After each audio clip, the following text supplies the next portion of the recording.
Hello everyone, welcome to the daily economy capsule. ముందుగా అందరికీ శరన్నవరాత్రుల శుభాకాంక్షలు అండి. నిన్న కొంచెం ఈ శరన్నవరాత్రుల పనుల్లో పడి వీడియో అప్లోడ్ చేయడం కుదరలేదు. సో ఈ రోజు నుంచి అయితే కంటిన్యూస్గా వస్తాయి. యాక్చువల్గా ఈరోజు చెప్పబోతున్నటువంటి టాపిక్ నిన్న లాంచ్ అయినటువంటి స్కీమే అనమాట. నిన్న గాంధీ జయంతి సందర్భంగా ప్రధానమంత్రి నరేంద్ర మోడీ గారు జార్ఖండ్లోని హజీరాబాద్లో ఒక పథకాన్ని స్టార్ట్ చేయడం జరిగింది. అది కూడా ట్రైబల్ కమ్యూనిటీని ఉద్దేశించి వారి యొక్క డెవలప్మెంట్ కోసం కొత్త పథకాన్ని లాంచ్ చేశారు. ఈ పథకం పేరు వచ్చి మనకి ధర్తీ ఆబా జనజాతీయ గ్రామ ఉత్కర్ష అభియాన్. ధర్తీ ఆబా జనజాతీయ గ్రామ ఉత్కర్ష అభియాన్. జనజాతీయ అంటే ట్రైబల్ కమ్యూనిటీకి సంబంధించిందని మనకు తెలుసు, ఎందుకంటే ఇదే పేరుతో ఇంత క్రితం కూడా ఎన్నో పథకాలు ఉన్నాయి. మనం క్రితం క్లాసులో కూడా డిస్కస్ చేసుకున్నాం. ధర్తీ ఆబా అంటే ఏంటంటే, ధర్తీ అంటేనేమో ఎర్త్ లేదా ఆరిజిన్ అనేటువంటి మీనింగ్స్ కూడా వస్తాయి. ఎర్త్ అనే మీనింగ్లో తీసుకోండి.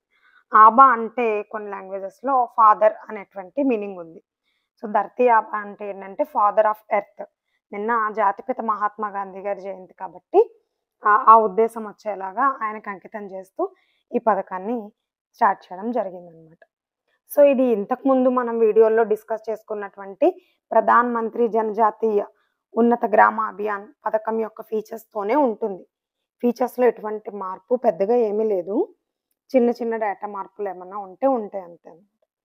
సో దీనికి బడ్జెట్ కేటాయింపులు వచ్చి మనకి కేంద్ర ప్రభుత్వం తరపు నుంచి 79,156 కోట్ల రూపాయలని బడ్జెట్గా కేటాయించడం జరిగింది. అయితే ఇది సెంట్రల్లీ స్పాన్సర్డ్ స్కీమ్ కాబట్టి కేంద్ర రాష్ట్ర ప్రభుత్వాలు రెండింటికి కూడా వాటా అనేది ఉంటుందన్నమాట.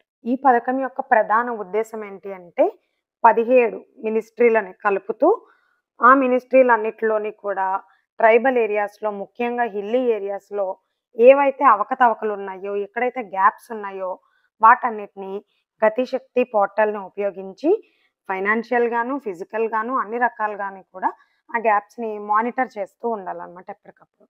దీనిలో భాగంగానే మనం జనజాతి ఉన్నత అభియాన్లో చెప్పుకున్నట్టే రోడ్డు కనెక్టివిటీ పెంచాలి, పిల్లల స్కూల్ డ్రాప్అవుట్ రేషియోని తగ్గించి గ్రాస్ ఎన్రోల్మెంట్ రేషియోని పెంచాలన్నమాట.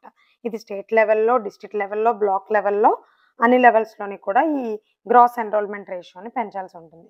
అలాగే స్కిల్ డెవలప్మెంట్ని ప్రత్యేకంగా వెనుకబడినటువంటి ట్రైబల్ ఏరియాస్లో కల్పించి ఆ స్కిల్ డెవలప్మెంట్ పొందినటువంటి వాళ్ళు ఏమన్నా ప్రొడక్ట్స్ని కనుక తయారు చేస్తే ఆ ప్రొడక్ట్స్కి మార్కెటింగ్ సపోర్ట్ని కూడా గవర్నమెంటే కల్పించాలి.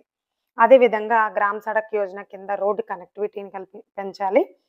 ఈ పథకం కింద మొత్తంగా రానున్న 5 ఏళ్లలో 5 కోట్ల మంది ట్రైబల్ పాపులేషన్కి నేరుగా బెనిఫిట్స్ అనేటువంటి వివిధ పథకాల ద్వారా చేకూర్చాలి.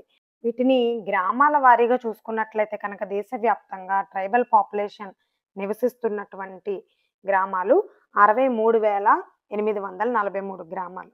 అదే జిల్లాల వారీగా చూసుకున్నట్లయితే 549 జిల్లాలు.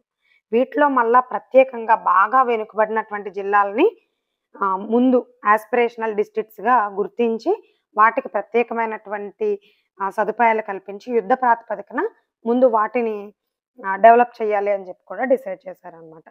అది మాత్రమే కాదు, హెల్త్ ఫెసిలిటీని కూడా ఇంతకుముందు మనం ప్రతి చోట కూడా కల్పించాలని చూసుకున్నాం. అయితే ఈ పథకంలో భాగంగా ఏంటంటే ప్లెయిన్ ఏరియాస్లో అంటే మైదాన ప్రాంతాలలో అయితే కనుక ప్రతి 10 కిలోమీటర్లకి ఒక సబ్ సెంటర్, అదే హిల్లీ ఏరియాస్లో అయితే కనుక ప్రతి 5 కిలోమీటర్లకి ఒక సబ్ సెంటర్ని ఏర్పాటు చేయాలని చెప్పి కూడా డిసైడ్ చేశారు.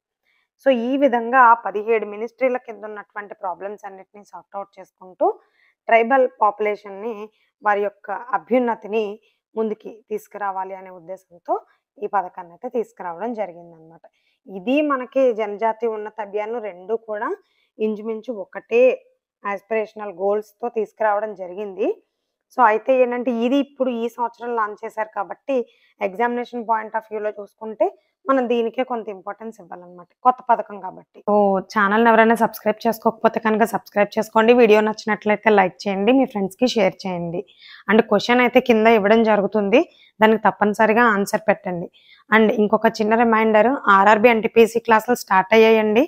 మొన్న 1వ తారీఖు నుంచి మనకి స్టార్ట్ అయ్యాయి. ఆల్రెడీ హిస్టరీ పెట్టేసాము, అలాగే మనకి అర్థమెటిక్ అండ్ రీజనింగ్ క్లాసెస్ కూడా అప్లోడ్ అయిపోయాయి. మిగిలిన జనరల్ అవేర్నెస్ క్లాసులు కూడా డైలీ మీకు అప్లోడ్ అవుతూనే ఉంటాయి.